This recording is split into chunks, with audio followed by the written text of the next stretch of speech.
কচুরি খেতে তো আমরা সকলে ভীষণই ভালোবাসি। তারপরে আবার যদি শীতকালে মটরশুঁটির কচুরি হয় তাহলে তো আর কোনো কথাই হয় না। তবে এই কচুরি বানাতে কিন্তু বেশ ঝামেলার সম্মুখীন হতে হয়।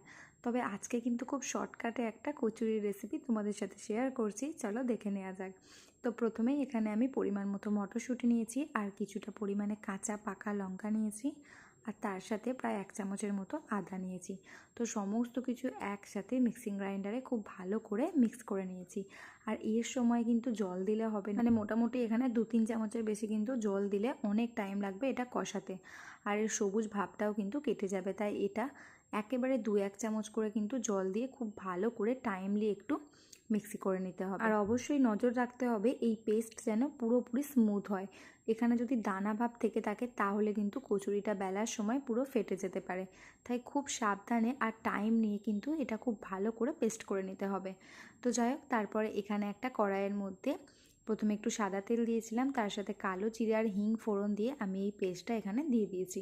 আর এটা প্রথমে কিন্তু একেবারে হাই হিটে একটু কষিয়ে নিতে হবে, আর তারপরে জাস্ট 1-2 মিনিট পর একেবারে মিডিয়াম হিটে এটা কন্টিনিউয়াসলি এরকম নাড়াচাড়া করতে হবে, না হলে কিন্তু নিচে থেকে একটু লেগে যেতে পারে।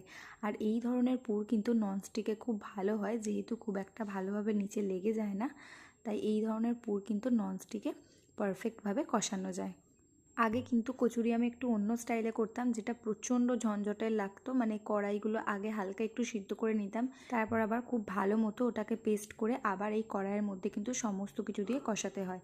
তো এখানে আমি অলরেডি কাঁচা লঙ্কার আদাটা আগে থেকেই দিয়ে দিয়েছি, আর আগে থেকে দিয়ে দেওয়ার ফলে এই মটরশুঁটির সাথে কিন্তু কাঁচা লঙ্কার আদাটা খুব সুন্দরভাবে কষে যাবে, আর এর মধ্যে থেকে একটা খুব সুন্দর ন্যাচারালি স্মেল আসবে।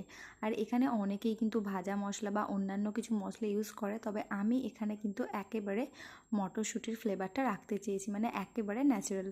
তো এখানে আমি কোনো রকম ভাজা মশলাও অ্যাড করব। নেড়ে চেড়ে যখন খুব ভালো করে দলা বেঁধে যাবে, একেবারে ননস্টিকে লেগে থাকবে না, তাহলে জানবেন পুরটা কিন্তু একেবারে পারফেক্ট হয়ে গেছে। আর তারপর এখানে আমি অল্প একটু লবণ আর চিনি মিক্স করে নামিয়ে নিয়েছিলাম।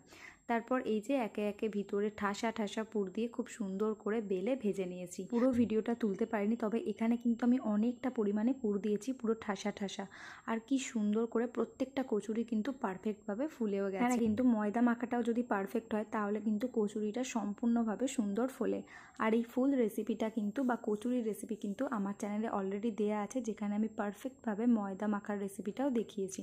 তো তোমরা যদি চাও তাহলে আমার চ্যানেলে গিয়ে পুরো ঘুরে আসতে পারো। তো ওখানে আমি সমস্ত কিছু কিন্তু ডিটেলসে বলে দিই। এই ধরনের নানা রকম সুন্দর সুন্দর রেসিপির জন্য চ্যানেলটি অবশ্যই সাবস্ক্রাইব